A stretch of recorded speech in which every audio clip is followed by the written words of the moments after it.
I'm James Dean. I'm the managing director of ESL UK, and I'm here to really share some background on where I came from in the industry and how I made it to working within esports, and also talk about a bit about the industry as well, and hopefully give some insights into how things operate, what the future looks like. I'm quite old, so and back in the early 2000s, I was doing a university degree in computer science. I'd been a gamer all my life. I spent a lot of time setting up home LANs and going to smaller LAN parties in the early to late 90s, and certainly, started off my gaming time in Commodore 64 into the Sega franchise, Master Systems, Mega Drive, and then also Game Boy, of course. And fortunately, while I was at university, I landed a freelance job writing for a computer magazine, which was great because it gave me access to all the latest hardware, graphics cards, processors, and stuff, which was really good fun, and it allowed me to really extend into the industry. I actually launched a gaming brand called PowerXS, and it really showed me the first the reaction the industry would take once you actually personalize or customize something for the gaming industry specifically. The gaming community is very specific in what it looks for and the way communities work, and if you work with the community, you can get a lot of success from that.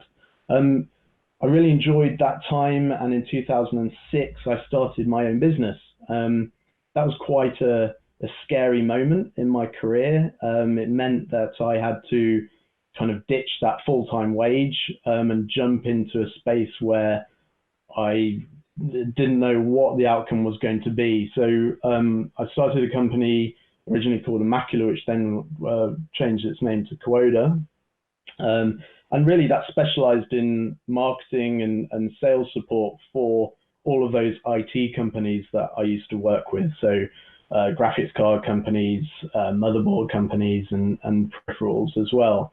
And that really gave me the first insight or connection to the gaming industry specifically, because a huge amount of the component sales were related to gaming.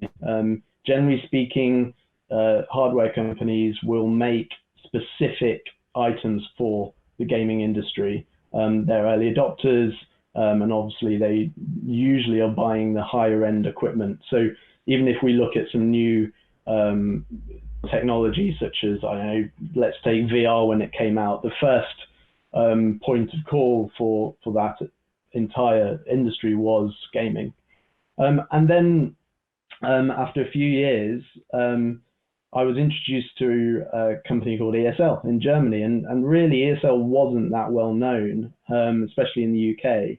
It had done a few events here, but even globally, it wasn't a very large brand. And we basically opened the UK franchise and which basically involved as looking at the platform that ESL was running, as in the player platform, and then kind of anglicizing that for the local market, so running local tournaments, etc. So quickly on ESL, it's the largest and oldest esports company now, founded in 2000 in Germany, Cologne. And in 2015, we were actually bought by a company called MTG in Sweden, which subsequently bought DreamHack too. So together, we're certainly the largest provider of esports content globally. But I think what's really important to know is that ESL is just largely people who are very passionate about esports and the games we play, and it's made up of all sorts of walks of life. We were one of the first to sort of professionalize the space, monetizing on platforms of the likes of Twitch, etc., bringing integrity to esports tournaments, working white label with a lot of the game developers, such as League of Legends. And in 2012, that's when the UK franchise was created. And actually, the last 8 years has gone past superbly quickly. But it's amazing what we've achieved in that time.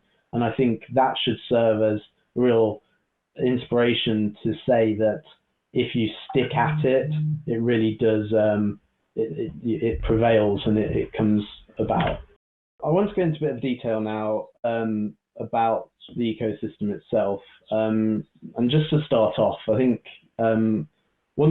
obviously from a business perspective, what the industry is doing is certainly comparing with some existing industries. So the sports industry will look at esports a huge amount. There's a lot of synergy with the way the sports industry operates.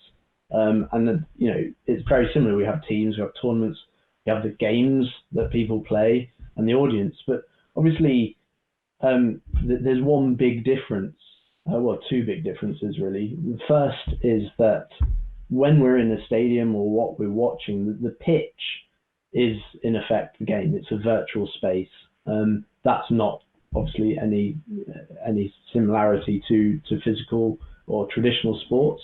And then the second thing is the IP itself. It's very important to remember that the games themselves are commercial properties. They're owned by a company, they're developed by a company. A company is setting the rules and they're controlling the environment that people can play, who can play, and when they can play. Obviously, there's a commercial incentive for game developers to encourage that activity, but of course, it's important to bear in mind they can change that landscape at any point, and therefore, I think the gaming community does keep the developers to that point, as well as the tournament operators, of course, to ensure that space remains correct for the community. And it's very important that every company involved in the esports ecosystem listens carefully to the community. The broadcasting industry as well is obviously looking at esports because of the content side of things, and so is the media industry. So we've got a lot of attention coming in, but I think it's important that esports really does sit as its own entity and it continues to grow itself, but obviously collaborates with these other industries on obviously improving what we're doing together. It's been a pleasure to talk about the topic, and you can see my Twitter and my email address on screen, hopefully. Please do reach out. I'd be happy to offer any advice or direct anyone or answer any additional questions. And good luck with everything, and I hope to see you at an event or a tournament, or making your first steps into the industry